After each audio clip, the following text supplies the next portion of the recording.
ശാന്താകാരം ഭുജഗശയനം പത്മനാഭം സുരേശം വിശ്വാധാരം ഗഗനസദൃശം മേഘവർണം ശുഭാംഗം ലക്ഷ്മീകാന്തം കമലനയനം യോഗിഹൃദ്ധ്യാനഗമ്യം വന്ദേ വിഷ്ണും ഭവഭയഹരം സർവലോകൈകനാഥം.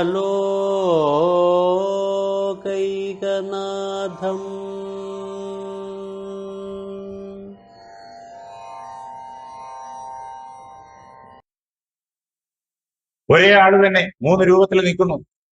ഇതേപോലെ അനേകം രൂപങ്ങൾ ഇവർക്കുണ്ട്. ഇത് പ്രധാനപ്പെട്ട ഇത് 3 പറഞ്ഞിട്ട് അവർ ഈ ലോകത്തെ പ്രകാശിപ്പിക്കുമെങ്കിലും എന്റെ സ്ഥാനത്തെ പ്രകാശിപ്പിക്കാൻ അവർക്ക് സാധ്യമല്ല. അതുകൊണ്ട് അവരുടെ സഹായത്തോടുകൂടി അങ്ങനെയുള്ള ഉപകരണം കൊണ്ട് എന്റെ അടുത്തേക്ക് വരാം എന്ന് വിചാരിച്ചാൽ അത് സാധ്യമല്ല. അതിനൊറ്റ മാർഗ്ഗമുള്ള അസംഗശസ്ത്രം, അത് അഭ്യസിക്കാൻ വേണ്ടിയിട്ടുള്ള ഉപാധിയായി ഇതെല്ലാം സ്വീകരിക്കാം. ഈ ലോകത്തിലുള്ള ഏത് വസ്തുവിന് വേണമെങ്കിൽ സ്വീകരിക്കാം. അതല്ലാതെ ലൗകികമായ മറ്റൊരു മാർഗവും എന്നെ നേടാനായിട്ടില്ല. അല്ലയോ അർജുന, നീ ഒരു കാര്യം മനസ്സിലാക്കുക, ഞാനാണ് ഈ പ്രപഞ്ചത്തിലുള്ളതെല്ലാം. എന്നിൽ നിന്നിട്ടാണ് ഈ ലോകം മുഴുവൻ ഉണ്ടായിരിക്കുന്നത്. ഞാൻ ലോകം ഉണ്ടാകുന്നതിന് മുമ്പേ ഉള്ളവൻ ഞാനാണ്. എനിക്ക് ജനനമില്ല, മരണമില്ല, രോഗമില്ല, വാർദ്ധക്യമില്ല, ദുഃഖമില്ല, ദൈന്യമില്ല, ഒന്നുമില്ല. എന്നിൽ നിന്നാണ് എല്ലാം ഉണ്ടായത് എന്ന് പറയുമ്പോഴേക്കും നിനക്ക് സംശയം തോന്നിയേക്കാം. എന്താ, ഇവിടെ മരണവും ജന്മവും ഒക്കെ കാണുന്നുണ്ടല്ലോ ഈ ലോകത്തില്.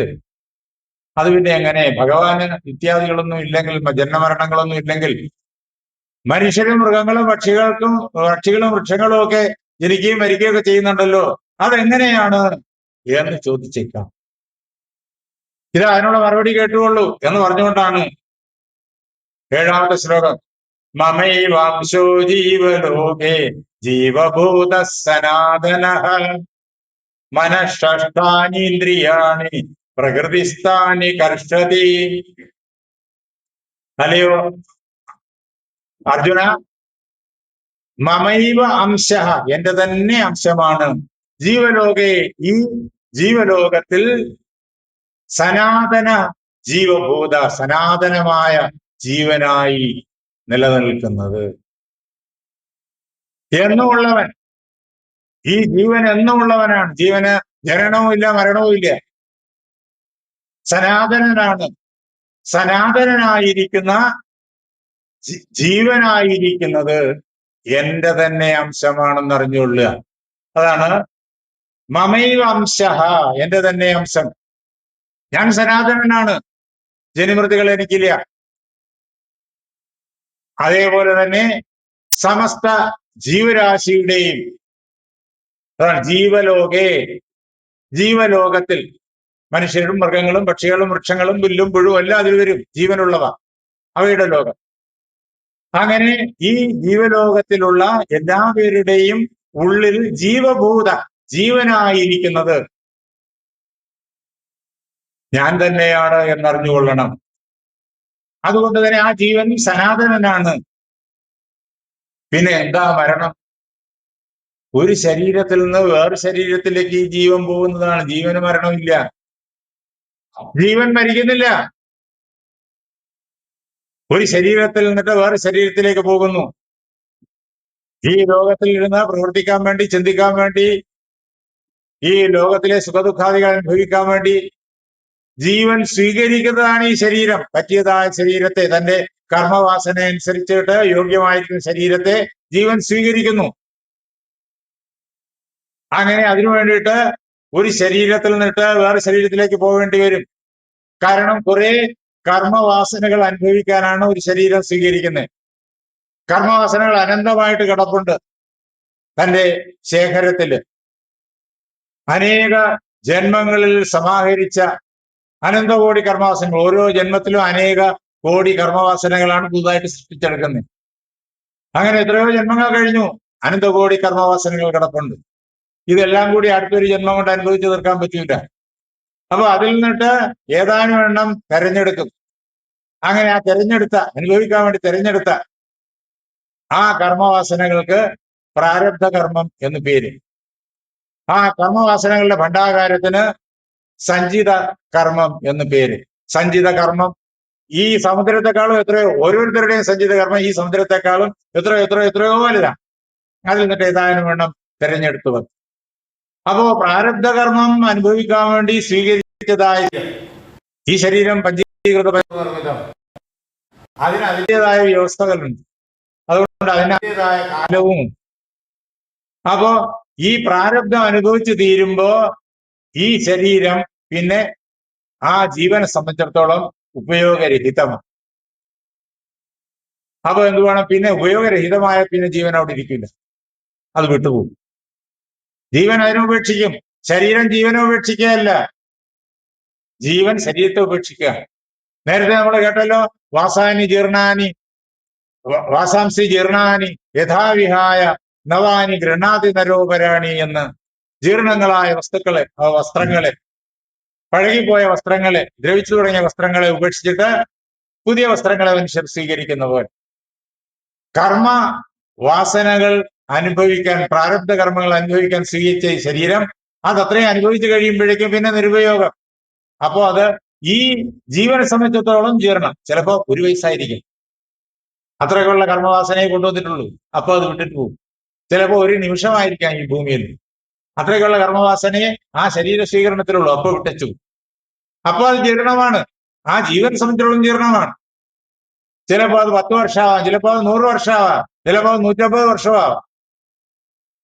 അങ്ങനെ ആ കർമ്മവാസനകൾ, പ്രാരബ്ധ കർമ്മങ്ങൾ അനുഭവിച്ച് തീരുമ്പോ വിട്ടിട്ട് പോകും. അത് കഴിഞ്ഞാൽ 1 സെക്കൻഡ് പോലും കൂടുതൽ ഇരിക്കില്ല. അതിനു മുമ്പ് വിട്ടുപോകണമെന്ന് പറഞ്ഞ് എങ്ങനെ ശ്രമിച്ചാലും നടക്കുകയും. എന്റെ ഗുരുനാഥൻ പലതവണ ഇക്കാര്യം പറഞ്ഞിട്ടുണ്ട്. അദ്ദേഹം ഇക്കാര്യം കിളവിയോട് ചോദിച്ചു. കിളവി എന്ന് അദ്ദേഹം പറയുന്നത് ആദിപരാശക്തിയെ, ഇവിടെ ഇരിക്കുന്ന എല്ലാവർക്കും അറിയാവും. കിളവിയോട് ചോദിച്ചു. കിളവിയോട് അനേകം സംശയങ്ങൾ അദ്ദേഹം ചോദിക്കും. അത് നമുക്കുള്ള അനുഗ്രഹം എന്താ? അദ്ദേഹത്തിൽ നിന്നിട്ട് നമുക്കിത് ഗ്രഹിക്കാൻ പറ്റും. നമുക്ക് ആദിപരാശക്തിയെ കാണാനുള്ള ശേഷിയില്ല. പക്ഷേ അമ്മയോട് സംസാരിക്കുന്ന അദ്ദേഹത്തിന് നമ്മിലുണ്ടാകുന്ന ഇത്തരം സംശയങ്ങൾ ചോദിക്കാനും അതിന്റെ ഉത്തരം കൃത്യമായി നേടാനുള്ള ആ ഒരു തപോബലമുണ്ട്. അതുകൊണ്ട് അദ്ദേഹത്തിന് അത് കിട്ടുന്നു, അദ്ദേഹം നമുക്ക് തരുന്നു. അപ്പോ ആ കിളവി അദ്ദേഹത്തോട് പറഞ്ഞതാണ്, പ്രാരബ്ധം കഴിഞ്ഞാൽ, തീർന്നാൽ പിന്നെ അല്പം പോലും ജീവിച്ചിരിക്കില്ല. അതിനു മുമ്പ് ഒരു രീതിയിലും കൊല്ലപ്പെടുകയുമില്ല. അതാണ് പ്രാരബ്ധം. തീരുമ്പോ ശരീരം വിട്ടുപോകും. ആരാ? ജീവനാ വിട്ടുപോകുന്നത്. ജീവന്റെ വ്യവസ്ഥയാണ്. അത് കഴിഞ്ഞിട്ട് പിന്നെ പ്രാരബ്ധത്തെ, വീണ്ടും കുറെ പ്രാരബ്ധത്തെ സ്വീകരിക്കും. ഏതാ? സഞ്ചിത കർമ്മങ്ങളുടെ കൂട്ടത്തിൽ നിന്ന്. അതിന് വ്യവസ്ഥയുണ്ട്. ആ വ്യവസ്ഥ എന്ന് പറയാൻ നിൽക്കുന്നില്ല, ഇവിടെ ഇരിക്കുന്നവർക്കൊക്കെ അറിയാം. ആ പുതിയ പ്രാരബ്ധങ്ങൾ അനുഭവിക്കാൻ പറ്റിയ വേറൊരു ശരീരം സ്വീകരിക്കും. പറ്റിയ സ്ഥലത്ത്, മാതാപിതാക്കളുടെ സന്താനമായിട്ട് പറ്റിയ സമയത്ത് പുതിയ ശരീരം സ്വീകരിക്കും. ഇങ്ങനെ ജീവൻ ഒരു ശരീരത്തിൽ നിന്ന് വേറൊരു ശരീരത്തിലേക്ക് ഇങ്ങനെ പോയിക്കൊണ്ടേയിരിക്കും. ജീവനാണ് ശരീരത്തെ വെടിയുന്നത്. മരിക്കുന്നത് ആരാ? ജീവൻ മരിക്കുന്നില്ല. ജീവൻ ശരീരത്തോടുകൂടിയിരിക്കുമ്പോഴും ജീവിക്കുന്നു, ശരീരം വിട്ടിട്ടും ജീവിക്കുന്നു. ജീവൻ എങ്ങനെയാ പോകുന്നത്? ജീവൻ പോകുന്നത് മനഃഷ്ടാനി ഇന്ദ്രിയാണി പ്രകൃതിസ്ഥാനി കർഷതി. പ്രകൃതിസ്ഥാനി, പ്രകൃതിയുടെ ഭാഗങ്ങളായിരിക്കുന്ന, നേരത്തെ പറഞ്ഞു ആ സ്പന്ദം, അതിൽ നിന്നിട്ട് പ്രകൃതി, ഇങ്ങനെ പ്രപഞ്ച സൃഷ്ടിയുടെ ക്രമമൊക്കെ പറഞ്ഞു. അങ്ങനെ പ്രകൃതിയുടെ ഭാഗങ്ങളായിരിക്കുന്ന സ്ഥൂല പഞ്ചഭൂത നിർമ്മിതമായിരിക്കുന്ന എന്നർത്ഥം. ആ പ്രകൃതിയിൽ നിന്നുണ്ടായ ആ സ്ഥൂല പഞ്ചഭൂതങ്ങൾ കൊണ്ടാണ് നമ്മുടെ ഈ ശരീരം ഉണ്ടാകുന്നത്. അതേപോലെ തന്നെ ആ പ്രകൃതിയിൽ നിന്നുണ്ടായ സൂക്ഷ്മഭൂതങ്ങൾ കൊണ്ടാണ് നമ്മുടെ സൂക്ഷ്മ ശരീരം ഉണ്ടാകുന്നത്. ആ പ്രകൃതി തന്നെ നമ്മുടെ കാരണ ശരീരമായിട്ട്, അവ്യക്തമായിട്ട്, അജ്ഞാനമായിട്ട് ഈ രണ്ട് ശരീരങ്ങൾക്കും കാരണമായിട്ടുള്ളിലിരിക്കും. അങ്ങനെ പ്രകൃതിയിൽ നിന്നുണ്ടായതായ പദാർത്ഥങ്ങൾ, ആ പദാർത്ഥങ്ങളിൽ സൂക്ഷ്മ ശരീരം, കാരണ ശരീരം, ഇവ രണ്ടിനെയും കൊണ്ട് പ്രകൃതിയിൽ നിന്നുണ്ടായതായ സ്ഥൂല ശരീരത്തെ വിട്ട് ജീവൻ പോകും. ആരാണ് ജീവൻ? പരമാത്മാവാണ് ജീവൻ. ആ പരമാത്മാവിന് പ്രകൃതി ബന്ധം വരുമ്പോഴാണ് ജീവൻ എന്ന് അതിന് പുതിയ ഒരു പേര് വരുന്നു. ആ പരമാത്മാവിൽ നിന്നിട്ട് മഹത്തത്വം, അഹങ്കാരതത്വം, ശബ്ദതത്വം, സ്പർശതത്വം, രൂപതത്വം, രസതത്വം ഇത്യാദികൾ ഉണ്ടാകുന്നത് പറഞ്ഞു. മനസ്സുണ്ടാകുന്ന കാര്യം പറഞ്ഞു. മനഃഷഷ്ടാണി ഇന്ദ്രിയാണി എന്നതാ പറഞ്ഞിരിക്കുകയാണ്. മനസ്സുണ്ടാകുന്നതിനെ കുറിച്ച് പറഞ്ഞു. പിന്നെയോ 5 ജ്ഞാനേന്ദ്രിയങ്ങൾ ഉണ്ടാകുന്നതിനെ കുറിച്ച് പറഞ്ഞു. 5 കർമ്മേന്ദ്രിയങ്ങൾ ഉണ്ടാകുന്നതിനെ കുറിച്ചും പറഞ്ഞു. അതൊക്കെ സൂക്ഷ്മപഞ്ചഭൂത നിർമ്മിതമാണെന്നും പറഞ്ഞു. ഇതില് പരമാത്മാവ് പ്രതിബിംബിക്കും. ഈ മൂലപ്രകൃതിയിലും അതേപോലെ തന്നെ മനസ്തത്വത്തിലും അതേപോലെ തന്നെ ജ്ഞാനേന്ദ്രിയാദികളിലും കർമ്മേന്ദ്രിയത്തിലും പരമാത്മാവ് പ്രതിബിംബിക്കും. അതായത് പരമാത്മാവ് കടന്നു വെക്കും. അങ്ങനെ പരമാത്മാവ് എപ്പോഴാണോ ഈ പറഞ്ഞ 5 ജ്ഞാനേന്ദ്രിയങ്ങളോടും 5 കർമ്മേന്ദ്രിയങ്ങളോടും മനസ്സിനോടും ബന്ധപ്പെട്ട് നിൽക്കുന്നത്, അപ്പോൾ പരമാത്മാവിന് വരുന്ന പുതിയ പേരാണ് ജീവൻ. ആ അവസ്ഥയാണ് ജീവൻ. ഈ ജ്ഞാനേന്ദ്രിയങ്ങളും കർമ്മേന്ദ്രിയങ്ങളും അതേപോലെ തന്നെ ഈ പ്രകൃതിയും ചേർന്നിട്ട് പരമാത്മാവിന്റെ അനുഭവത്തില് ഒരു മറയെ സൃഷ്ടിക്കുന്നു. അതൊരു പരിമിതിയാണ്. യഥാർത്ഥത്തിൽ പരമാത്മാവിന് ഒരു വിധിയില്ല. പക്ഷേ തൽക്കാലം ഈ ഉപകരണങ്ങളിൽ കൂടി മാത്രമേ അതിന് പ്രവർത്തിക്കാനാവുള്ളൂ. ഈ ഉപകരണങ്ങൾ കൂടി മാത്രമേ അതിന് ഈ അശ്വത്ഥത്തെ, ഈ ജഗത്തിനെ കാണാൻ സാധിക്കും. അങ്ങനെ ജീവൻ എന്ന് പറയുന്ന പരമാത്മാവും മൂലപ്രകൃതിയും അതേപോലെ തന്നെ ജ്ഞാനേന്ദ്രിയങ്ങളും കർമ്മേന്ദ്രിയങ്ങളുമാണ്. അതാണ് പ്രകൃതിസ്ഥാനി. പ്രകൃതിയിൽ നിന്ന് ഉണ്ടായതായ ഷഷ്ടാനി ഇന്ദ്രിയാണി, 6 ഇന്ദ്രിയങ്ങൾ. ഇതില് 5 ജ്ഞാനേന്ദ്രിയങ്ങളെയും മനസ്സിനെയും മാത്രം ചേർത്തിട്ടാണ് ഷഷ്ടാനി ഇന്ദ്രിയാണി എന്ന് പറഞ്ഞത്. കർമ്മേന്ദ്രിയങ്ങളെ ചേർക്കണമെങ്കിൽ ഏകാദശം എന്ന് പറയണം. പക്ഷെ ഇതുകൊണ്ട് അതുകൂടി മനസ്സിലാക്കിക്കൊള്ളണം.